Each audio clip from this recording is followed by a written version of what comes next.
সম্মানিত দর্শক শ্রোতা, আপনারা দেখেছেন যে গতকালকে জামাতের নিবন্ধন বাতিল চেয়ে বাংলাদেশের একজন অন্যতম দুশ্চরিত্রা নারী তনি, যিনি সুগার ড্যাডিদের বিয়ে করে, বিভিন্ন সুগার ড্যাডিদের বিয়ে করে টাকা পয়সা হাতিয়ে বিলাসী জীবন যাপন করেন, সেই মহিলাটাকে জামাতের বিরুদ্ধে লেলিয়ে দেওয়া হয়েছে। এর দ্বারা মূলত জানে যে জামাতের নিবন্ধন বাতিল করা আর সম্ভব নয় এবং সেই শক্তি বাংলাদেশে আর কারো নাই।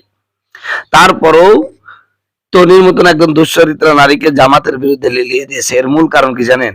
মূলত জামাতকে দৌড়ের উপর রাখার চেষ্টা করছে এবং জামাতকে সবসময় একটা টেনশনের মধ্যে ফেলে দেওয়ার একটা অপচেষ্টা চালানোর চেষ্টা করছে এবং এর মাধ্যমে জামাতকে অবদমিত করে, জামাতকে দমন করে মূলত আমাদের সেই কথিত স্বাধীনতার পক্ষের শক্তিকে উত্থান করানোর অপচেষ্টাই চলছে। আপনারা দেখেন যে যখন কেউ জামাতের বিরুদ্ধে কোনো কথা বলতেছে, তখন সেটা হুমড়ি খেয়ে আমাদের বর্তমান ক্ষমতায় যারা আছে তারাও প্রচার করছে, আর একাত্তরে সেই চেতনাধারী চেতনাবাজ গুলো প্রচার করতেছে। কেন ভাই, তুমি যদি রাজনীতি করতে পারো তো জামাত কেন রাজনীতি করতে পারবে না? এদেশের ইসলামী আন্দোলনগুলো নিয়ে তোমাদের এত মাথা ব্যথা কেন, এত ভয় কেন? শোনেন, ইসলামী নীতি এবং ইসলামী আইনের প্রতি ভয় কাদের? যারা দুশ্চরিত্রা, এই দুশ্চরিত্রা গুলোই ভয় করবে, দুশ্চরিত্র মানুষগুলো ভয় করবে, দুষ্টু এবং খারাপ লোকগুলো ভয় করবে।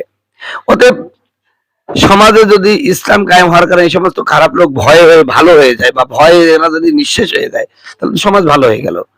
আমি তো মনে করি এই দুশ্চরিত্র মানুষগুলো মুক্ত সমাজ গঠন করার জন্য এখন তো দেখছি ইসলামী যে কোনো সরকার আসা ফরজ হয়ে দাঁড়িয়েছে। কি আশ্চর্য! আমি অবাক হয়ে গেলাম।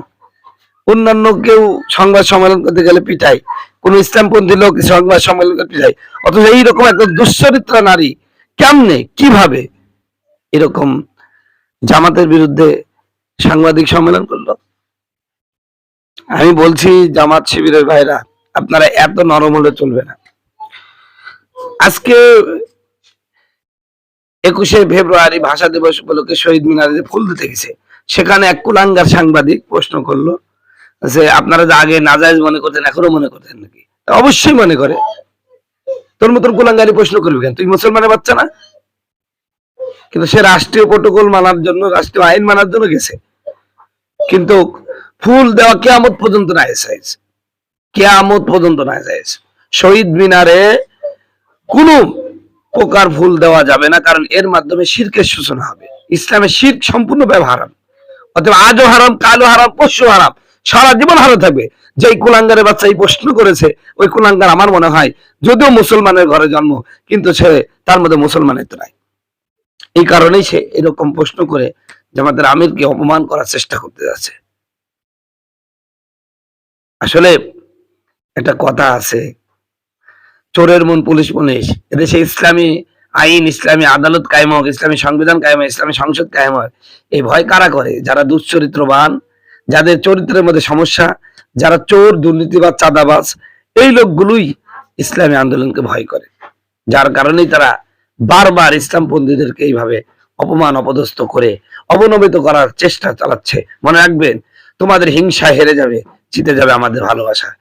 আজকে ৭০টা আসন পেয়েছে, আগামীতে ইনশাল্লাহ 200+ আসন পেয়ে এদেশে ইসলামী সরকার কায়েম হবে। সেই সময় অপেক্ষা করো, অল্প দিনের মধ্যে হবে। তোমরা যত অপপ্রচার চালাবে, ইসলামের প্রচার প্রসার তত বাড়বে ইনশাল্লাহ।